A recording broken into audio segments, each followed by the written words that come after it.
ನಾಳೆಯಿಂದ ಆರಂಭವಾಗಬೇಕಾಗಿದ್ದ ಸಾರಿಗೆ ನೌಕರರ ಮುಷ್ಕರಕ್ಕೆ ಹೈಕೋರ್ಟ್ ಬ್ರೇಕ್ ಹಾಕಿದೆ. ಬೆಂಗಳೂರಿನ ಇಬ್ಬರು ನಿವಾಸಿಗಳು ಸಲ್ಲಿಸಿದ್ದ ಪಿಐಎಲ್ ವಿಚಾರಣೆ ನಡೆಸಿದ ಹೈಕೋರ್ಟ್ ವಿಭಾಗೀಯ ಪೀಠ ಈ ಆದೇಶವನ್ನ ನೀಡಿದೆ. ಸಾರಿಗೆ ನೌಕರರ ಮುಷ್ಕರಕ್ಕೆ ಹೈಕೋರ್ಟ್ ನಿರ್ಬಂಧ ವಿಧಿಸಿದ್ದು ಯಾಕೆ? ಅರ್ಜಿದಾರರ ವಾದ ಏನಿತ್ತು ಎಂಬ ವರದಿ ಇಲ್ಲಿದೆ.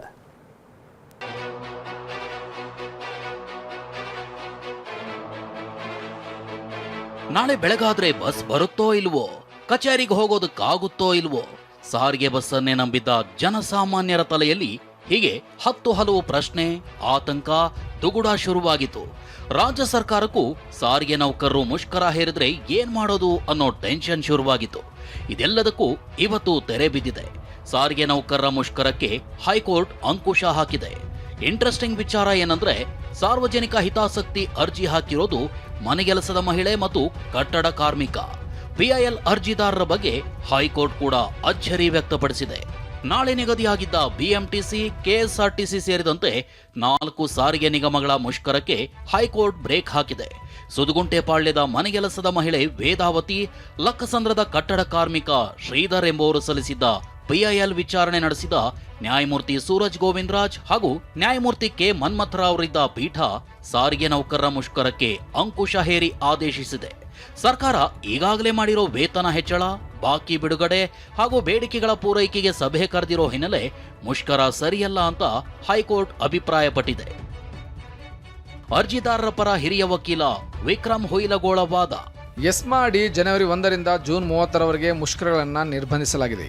ಜುಲೈ 18, 2025ರ ಕಾರ್ಮಿಕ ಆಯುಕ್ತರ ರಾಜಿ ಸಂಧಾನ ಪ್ರಕ್ರಿಯೆ ಇನ್ನೂ ಮುಂದುವರೆದಿದ್ದು, ಮುಂದಿನ ವಿಚಾರಣೆ ಮೇ 25ಕ್ಕೆ ನಿಗದಿಯಾಗಿದೆ.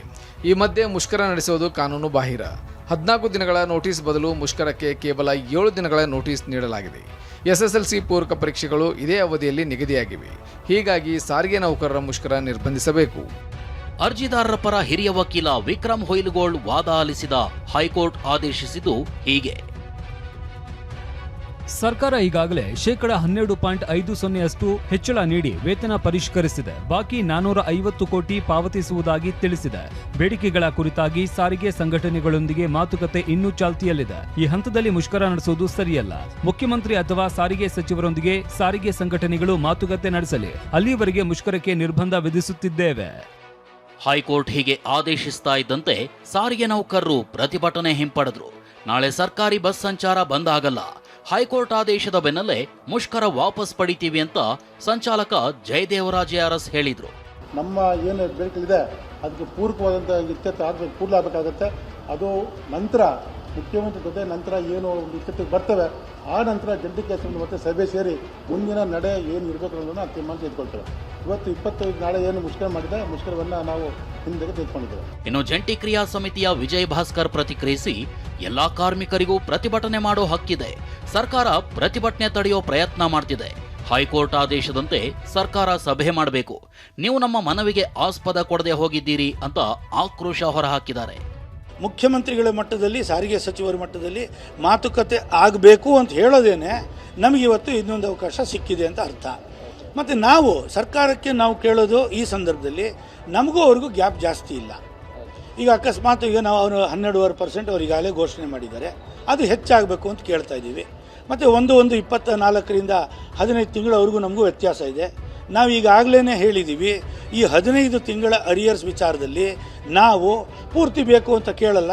ಒಂದು 6 ತಿಂಗಳಷ್ಟು ಬೇಕಿದ್ರೆ ನಾವು ಬಿಟ್ಟುಕೊಡ್ಲಿಕ್ಕೆ ತಯಾರಿದ್ದೀವಿ. ಸದ್ಯ ಮುಷ್ಕರಕ್ಕೆ ತಾತ್ಕಾಲಿಕ ತೆರೆ ಎಳೆದಿರೋ ಹೈಕೋರ್ಟ್ ವಿಭಾಗೀಯ ಪೀಠ ಮುಂದಿನ ವಿಚಾರಣೆಯನ್ನ ಮೇ 21ಕ್ಕೆ ನಿಗದಿಪಡಿಸಿದೆ. ಮಾತುಕತೆಯ ಪ್ರಗತಿಯನ್ನ ಸಲ್ಲಿಸುವಂತೆ ಸರ್ಕಾರಕ್ಕೆ ಸೂಚಿಸಿದೆ. ರಮೇಶ್, TV9 ಬೆಂಗಳೂರು.